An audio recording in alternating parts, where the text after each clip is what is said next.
Welcome back to another session of Power to Truth.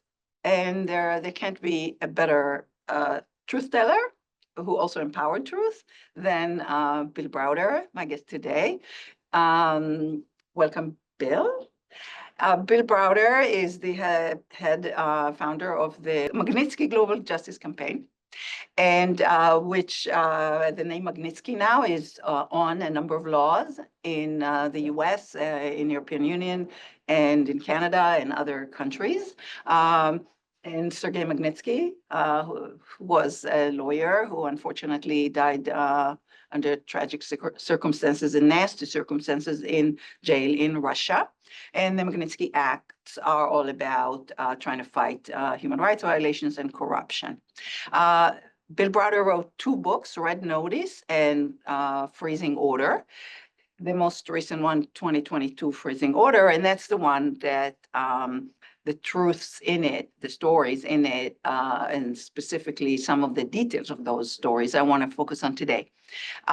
We are here in corporations and society are trying to see how the corporate form integrates itself with the rules of the game and societal rules and all of that. And, you know, it goes to basic law enforcement and what is the law and who enforces the law and what is the role of corporations there in trying to uphold some kind of rule of law. So in your book, there are many corporations mentioned, and I want to focus on 2 of them that were part of your story and appeared. One of them appeared a lot of times, and one of them appeared only a little bit towards the end. And so the first one is Prione. Prione, a Russian corporation, not a public corporation. You won't find it in an exchange, but it played a role in the story. So can you talk a little bit about that corporation and how it got to be on a trial in the Southern District of New York? What was it on trial for, et cetera? So, well, first of all, great to be here, and I'm a big supporter of your Cassie and what you're trying to do, sort of bringing the whole discussion of corruption and into a business school context, because it's really it's missing. It isn't, and in fact, when people often talk to me about my whole mission to get justice for Sergei Magnitsky and to fight corruption, and I always say, you know, that these are things they never taught me at Stanford Business. Exactly. I want to change that. Well, it's good you're doing that, and I fully support it, and I'm glad to be here. In your introduction, you talked about Sergei Magnitsky. Yeah. Sergei Magnitsky was my lawyer in Russia after I was expelled from the country and declared a threat to national security for uncovering corruption. Sergei discovered a massive corruption scheme, a $230 million corruption scheme in which Russian government officials stole $230 million of taxes that we had paid from the Russian government. Sergei discovered it, and as a good lawyer for me, and as a Russian patriot, he felt it was his duty to have the perpetrators brought to justice. And so he and I exposed the crime. He wrote criminal complaints to every different law enforcement agency in Russia. He testified against the officials involved. And those same officials arrested him, tortured him for 358 days, and murdered him in Russian police custody on November 16, 2009, at the age of 37. And I made it my life's work since then. I've given up my life as a financier and businessman to focus on using my time, all my time, resources, and energy to go after the people who killed him. And there have been 2 parts of my whole campaign. The first part was to get laws passed named after Sergei Magnitsky, which imposes asset freezes and visa sanctions on the people who killed him and the people who do similar types of abuses in Russia and around the world, called the Magnitsky Act. And now exists the Global Magnitsky Act. Goes after Russian human rights violators and kleptocrats and Chinese and South African and everyone. Anyone who does bad stuff can be subject to the Magnitsky Act. And it's something that kleptocrats really hate, because they like to commit their crimes in their home countries, usually for economic purposes, and then keep the spoils of their crimes in rule of law countries. And now the rule of law countries put that money at risk. And so they don't have such an easy exit when everything goes pear-shaped. And so The Magnitsky Act has been, I think, objectively a game changer in the world of international law and law enforcement. Let me just mention, it's another term here that's related because there are other laws called anti-money laundering laws. So the notion of money laundering, maybe we could just say a crime was done someplace and then a crime that produced money. So it wasn't fraud or drug dealing or any other theft. And then the perpetrators of the crime want to use it. Exactly. And then they try to put it in the system and be able to buy stuff with it. So the first part of our campaign was this legislation and getting the people sanctioned. The second part of our campaign is exactly what you're talking about, which was we said, who got the $230 million that Sergei Magnitsky was killed over? Because we want to make sure that every person who received that money is punished and that money is taken away, and everyone who helped them, Right. everyone who enabled them, every money launderer, every lawyer, everybody who played a role in that whole thing, we wanted to make sure they paid dearly. And so we're now coming up to 15 years since Sergei was murdered. And I have a full-time person, very smart, well-paid, highly resourced, going after and figure out who got that money. And it's remarkable if you put that kind of effort into it, what comes out. And Eventually, yeah. Eventually, and it doesn't come out right away, and the system is very sluggish and it's like molasses. But if you're, the one thing I've learned about justice campaigning is that tenacity is the you have to be smart about it. Just connect dots and all this stuff. You have to be smart, but the most important thing is just being tenacious. And if you just keep on pushing ahead, the people on the other side just don't have the energy or the skills to fight back when it goes on. They don't think there's anybody doing what you're doing. Yeah, well, nobody has ever done what we did, and which is we found out where all that money went. Right. How do we find out where that money went? We found out because whistleblowers came forward. We had a very public campaign, justice campaign, and whistleblowers came forward, and in particular, a man named Alexander Parapolichny, who was a member of the criminal group that stole the money. And these criminals are all very unpleasant people, and eventually they fall out with each other, and he fell out with them, or they fell out with him, and he fled. He was a money manager for the bad guys, and I guess lost them money in the markets, and they said, "We want you to give us the money back." And they told instead. And he said, "I'm not giving the money back. That's ridiculous. You took the market risk, you take the losses." But then they said, "We're going to arrest you." And so he fled, came to the UK and had all the papers of the money laundering. And so he came to us with some of these papers, and the papers were pretty damning. And we started to discover some of the people who got the money. And so what do we do? At that point, the money, some of the money he identified was in Switzerland, not the full 230. There was like 20 million in Switzerland. And he had the bank account statements because he was managing the money for these people. He handed them over to us. We handed them to the Swiss prosecutor. A Swiss prosecutor froze the money, and then all of a sudden a major international criminal investigation was open, and we got access to the investigation files because it's Switzerland. They're under civil law, which means you, as a complainant, you get access to the case files. So we got to see where some of that money was, and then we got to see where some of the money went afterwards and before and so on from those case files, and so that was the first interesting data leak. The second data leak came from a very unusual source. There was a group called the Organized Crime and Corruption Reporting Project. Just a nonprofit. It's a nonprofit. I mean, really shoestring nonprofit, just like some scraggly guys sitting in some office in Bucharest, of all places. Yeah. It sounded more like a money laundering. Sarajevo or something. Bucharest and Sarajevo. Yeah, like they had it's like, you can't make it up. I mean, it's just like totally not, legit sounding. But they came to us and said, we have come across a Moldovan case file, criminal case file in Moldova, a bank that was being investigated in Moldova, in which one of the banks in Moldova was laundering money from Russia. And they came across this information. And it turned out that this Moldovan bank, this economy thing, Banco de Economie, was central to the whole Magnitsky story. So the money came from Russia, through Russian banks, and went through a whole bunch of Russian banks. And then it went to Moldova.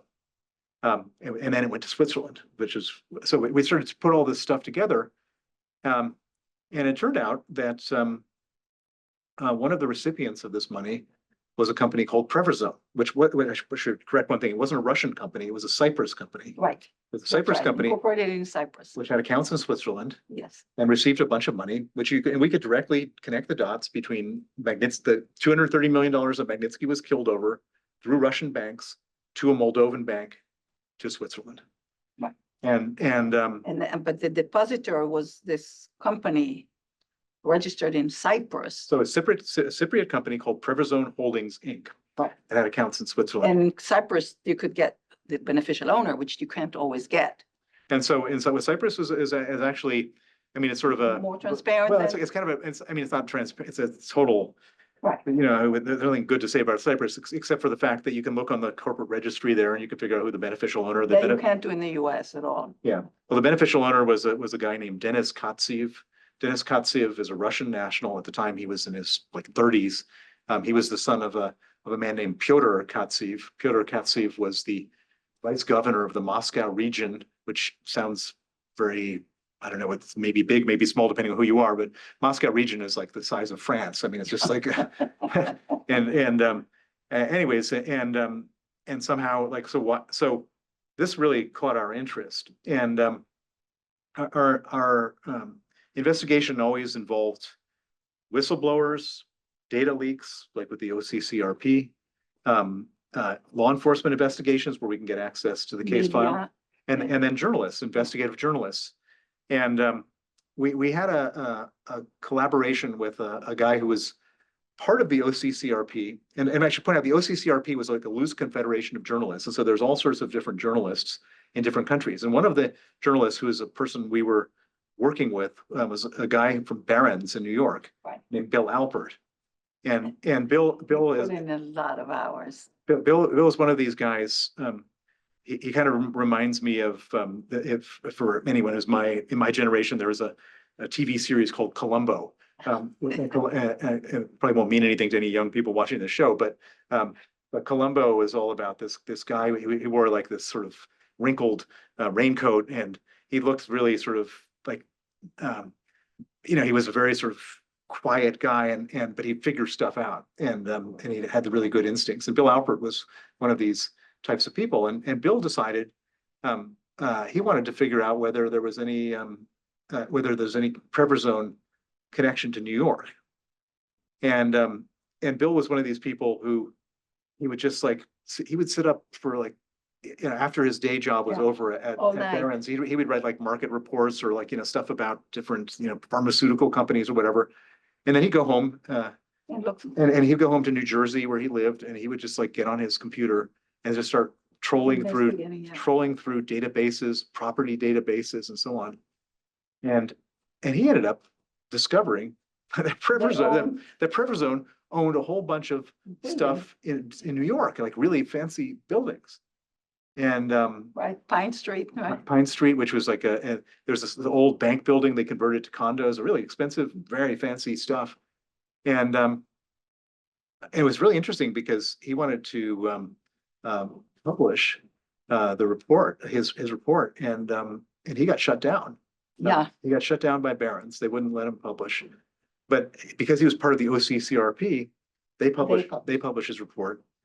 And as a result of that, the Swiss authorities froze Prione's accounts in Switzerland, and then we took his information and the nexus in New York. And I had met the New York the New York the prosecutor from the New York State Attorney General's office. I met him at some place called the Cambridge Crime Conference, and I met him before this discovery, and I said, we'd really like to work with you on sort of prosecuting these bad guys. And he said, well, if you can find a New York nexus, then you bring it to me. So I found a New York nexus, and I brought it to him, and there was really like a full roadmap using Bill Alpert's research, and he said, well, I could do this, I could prosecute it, but if I did, we would have to prosecute the person. And it may be very difficult to extradite Denis Kotsev. He said, however, under federal law, they only have to they could freeze and seize the property. And so he made the decision to pass this over to the US Department of Justice, to the Southern District of New York. Yeah. So they've got a reputation that they call it the Sovereign District of New York. Right. And you really don't want to get on the wrong side of the Department of Justice, SDNY, the Southern District of New York. And so he brought me to the Southern District of New York. And they looked at this and they said, we can work with this. Yeah. And it was very interesting.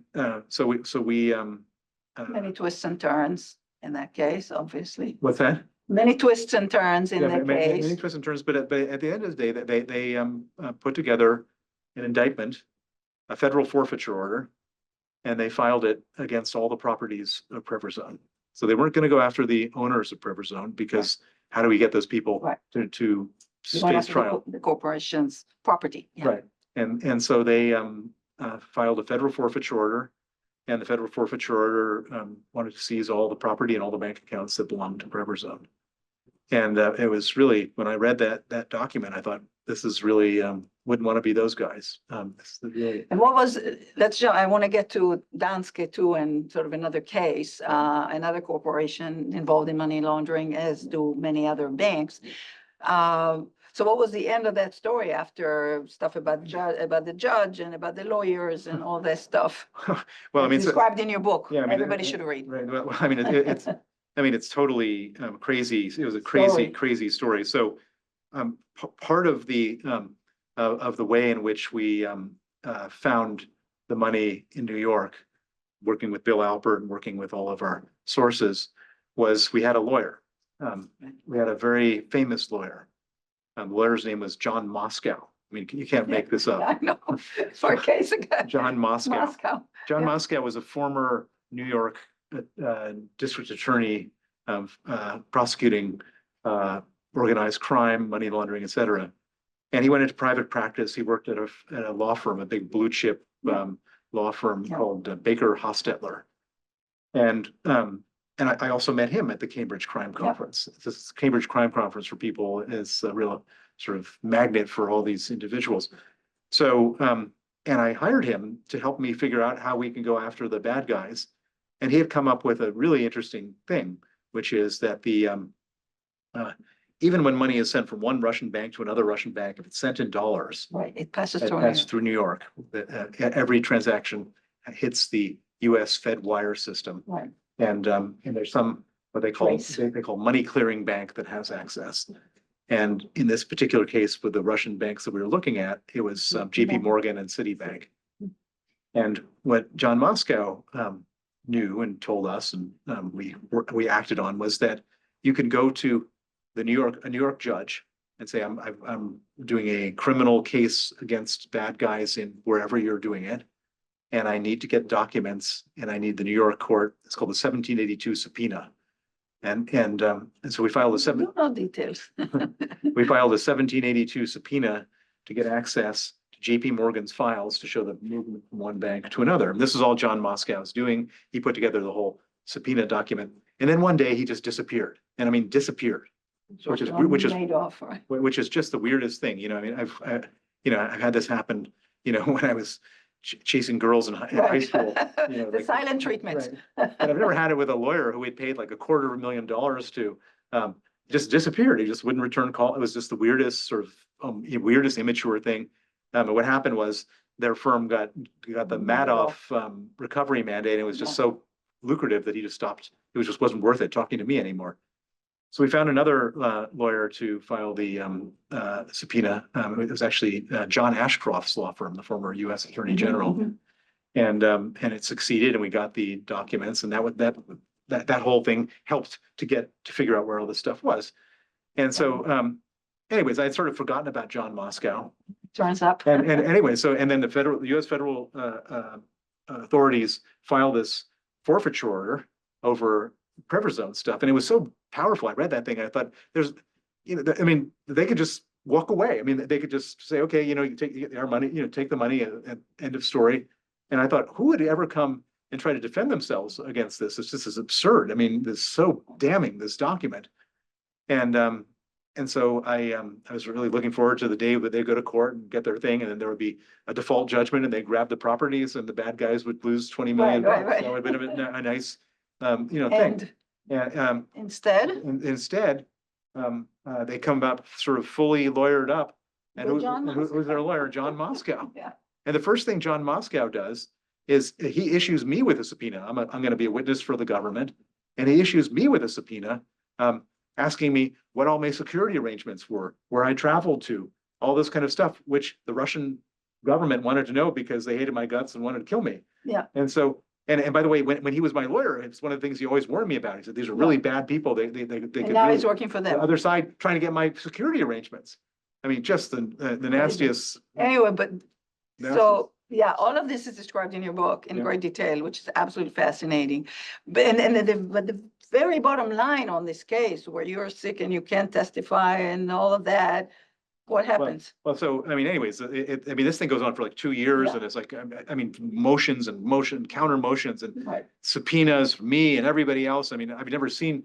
I mean, God Almighty, that when the U.S. authorities go after someone, they go after someone. Well, but you wanted to dismiss the lawyers and. Anyways, we were trying to get John Moscow thrown out of the case, which we succeeded in doing. And in the midst of all this, we had this judge. He was in his mid-80s. His name was Judge Thomas Grisey. He's very famous for holding Argentina on behalf of Paul Singer of the Elliott Fund. I know the guy. But this guy had gotten. I mean, there's no mandatory retirement age for federal judges, and he was in his mid-80s, and he couldn't follow any of the details of the case. He couldn't hear very well, and we tried to get John Moscow disqualified, and he said, "Well, I don't understand what he did wrong," and he seems like a nice man. And so we did something which normally you have to wait until the case ends before you can appeal something like this, but we were in the middle of this case with this with this lawyer, John Moscow, who was totally conflicted. And so we did this thing called the writ of mandamus, which basically you go after, and it's very rare that it ever succeeds. And it basically says it's a legal filing to say the judge has completely lost the plot. And removed from the case. Well, not that he should be removed, but he's lost the plot, and this decision is completely outrageous. And we took it to the Second Circuit, which is the appeals court in New York. They looked at it, and within minutes they said this is outrageous. They disqualified John Moscow, and I don't know exactly what happened, but all of a sudden Judge Grisey was no longer the judge on the case, and so there's new lawyers, new judge, and in the end. This was going to go to trial. It was very ugly for the bad guys. And so they have $20 million is frozen. They've spent between $15 and $20 million defending it. And then literally on the courtroom steps, they conceded to a settlement with the U.S. Department of Justice, and they paid $6 million on top of the $15 million of legal fees. Was there a plea? No, it was a plea bargain. A plea bargain, but sometimes there's guilty plea or neither deny nor confirm. They said we're not going to. We're just paying and it goes away. Yeah. Exactly. A lot of times when that happens, these pleas, which is almost all the cases against corporations, there's very little information that the public knows about it. So one of the things about this whole corporate enforcement is that they always end in these kinds of deals, and there's always just an amount of money, and even for billions and billions of dollars in fines, like the $13 billion that J.P. Morgan Chase once paid for mortgage-related things, including themselves, Bear Stearns, Washington Mutual. There was very little information ultimately known about. Well, I mean, in this particular case, because this thing had gone right to the courtroom steps, there was all the filings of the government, all the filings of the defense. You could, it's totally granular. But oftentimes the statement of fact is very sparse for a huge. Well, I mean, it was kind of disappointing to us. Yeah. Because we wanted to have an open trial in which this was kind of like show. I mean, the US government prosecuting Russian money laundering in the Southern District of New York, and it didn't happen. And so I was disappointed with that. But at the same time, you know, they got their ounce of flesh, 6 million plus the 15 these people had spent on legal fees. And there was an interesting aspect of the whole thing, which was that part of the $20 million that was frozen was a receivable, a Dutch receivable. Prione was owed money in the Netherlands from I can't remember who. It was $3 million of 3 million euros, which had been frozen by the U.S. authorities. And so the U.S. authorities at the end of this case unfroze it. And the next day we got the Dutch prosecutors to freeze that money. And, oh my God. And that has recently been confiscated by the Dutch authorities in their own criminal case against Prione in the Netherlands. So when I teach about banking, you know, it comes up about, you know, misconduct and fraud or, you know, bad rules or whatever. And I often bring a whistleblower to class who's Deutsche Bank in the US, accounting fraud. And then, you know, while teaching, there was the Danske case. So I saw it from that end, and then I kind of read more how it's connected. Obviously, it was about an Estonian branch, you know, bank they bought in Estonia, and how much money went through that bank. And there was an employee of Danske who was a British citizen who looked up some of these companies in the UK, which said inactive, as he sees how active they are in Estonia. So let's talk a little bit about Danske Bank. This is a Danish bank, Denmark being one of the least corrupt countries in the world. And, you know, a feature of a lot of these is that they last a long time. It's not like it's a one-off kind of money laundering. It's a system that is profitable and it persists. Well, so as we were looking for, as Vadim, my head of research, was doing all this digging, one of the other things he discovered was that of the $230 million, and remember all this money started in Moldova, some of it went to Switzerland, but most of it, 200 of the $230 million went to Danske Bank's Estonian branch. One branch, yeah. And I mean, it's a lot of money. It's $200 million to one branch in there. So in Danish bank in Estonia, in Tallinn. And we had that information. And so we filed criminal complaints about the money from this crime that flowed to Danske Bank. And we filed it in Estonia. We filed it in Denmark. And one of the ways, so generally when you file criminal complaints, if you do it quietly, the authorities many times will just think, oh, this is too much work. We don't want to do this. You know, and so we always, when we file these complaints, we did it publicly. The media also, yeah. And so that, you know, they couldn't just embarrass themselves in front of us. They had to embarrass themselves in front of the whole society, which is to say, you know, are you not really not going to investigate this thing? Same happened with the accounting fraud. They weren't going to do anything about it, but the media helped. Anyway, so we publicize it, and it got, you know, and then both countries were forced to acknowledge it. And Estonia opened a criminal complaint. I don't think the Danish actually did in the end, but in any event, we publicized it, and then because of our publicity, then everyone was aware of it, and we then got a call from the Berlingske, which is a newspaper in Denmark. It's like one of their it's their oldest newspaper, and they had a whole department that does investigative work, and they said we were fascinated with what you're doing because we've just gotten something data leak of like all the files from Danske Bank, and we want to see whether the companies that you're naming in your complaint and the accounts have done more money laundering from Russia. And so, and we, as I said, we work with journalists all over the world, Bill Alpert, et cetera. And so we, of course, said, yes, we would love to help you with your investigation. We gave them our criminal complaints and various background documents. They began their own analysis of the Danske Bank database. And they came back to us and said, the numbers are not 200 million that was laundered, 8.3 billion of dirty money laundered through this set of accounts, and they wrote the story, and I think it was the most well-read story in the history of Berlingske. in a country, as you mentioned, which is, Right. is supposed to be the most honest country. And in the then world. what transpired about Danske is, Well, the CEO of the company couldn't just like shrug it off and say fake news. He had to do something about it. And so he hires an external law firm, an external accounting firm, and a firm to help them with the data analysis. And he provides all information so they can dig in and figure out what really happened. And they came back and said it wasn't 8.3 billion.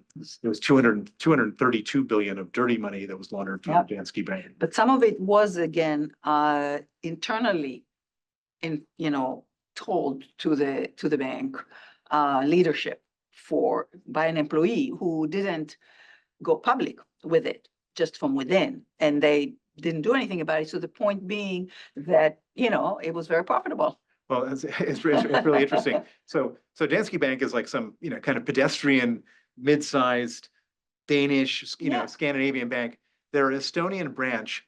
So in a normal bank, these are Right. business, we're here in the business school, has like, if you're a good bank, you have like a 17% return on equity. If you're a bad bank, maybe it's 9% return on equity, whatever. Their Estonian branch had a 404% return Yeah. on equity. Why was it so much? Did no one ask the question? Of course, someone.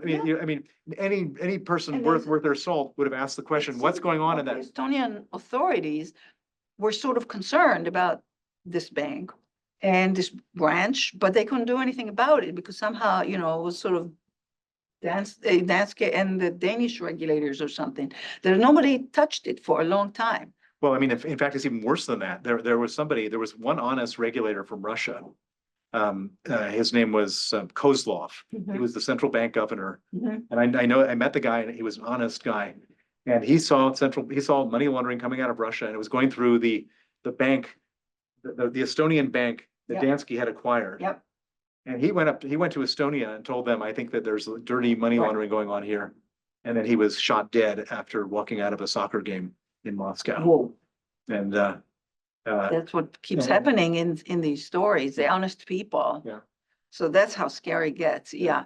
So anyway, money laundering is a huge problem. And actually, the question is, when it takes so much, so the laws are in place. In fact, I now know from some research by political scientists that even though 128 countries committed to this financial action task force rules, that compliance and enforcement is not where we want it to be, particularly in Western developed countries. US and UK love dirty money. I've been at the coalface of this now for Yeah. 15 years. And what I've seen is that it takes like 4 days to launder money, and it takes like 14 years to recreate the money Exactly. laundering trail. And why is that? Because each country, like even within the European Union should all be like one place. Right.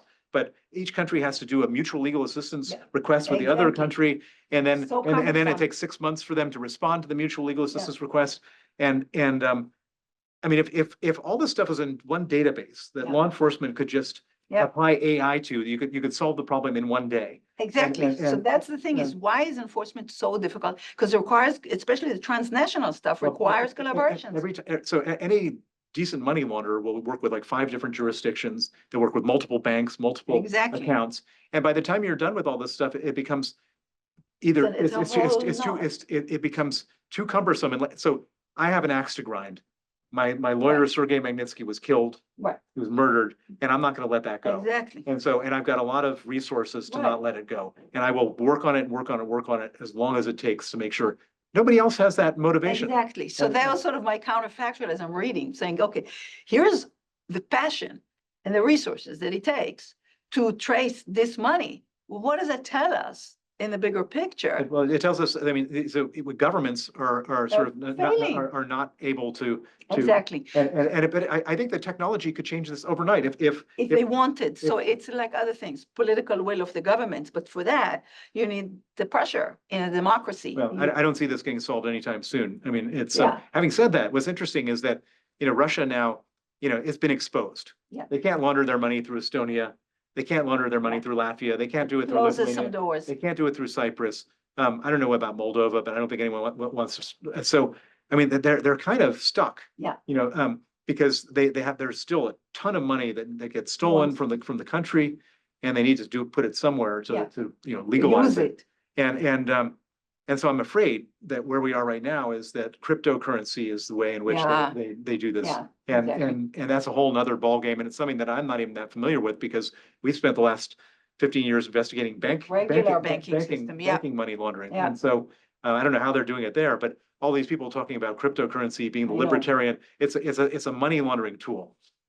Completely. So exactly, I agree with you. And I think that's the challenge. The challenge is, crime and basic crime enforcement. And then, when it's involves money, the jurisdictions and the laws that try to get at the sort of underlying crime and then at the crime of moving the money around. So, as a finance professor who sort of, after thinking about some easier stuff, more finance related, like leverage or whatever, now I'm basic law enforcement and sort of where you are. It's like, okay, can we start at the start of, what is not allowed in society and how do we prevent it from happening and people from benefiting from it and all this stuff. So thank you so much for this conversation. I have a feeling that we're gonna have more conversations in this series. So I'm hoping that we get you back here or other ways to engage and write cases and do all kinds of good things. Look forward to that. Thank you. Okay, thank you.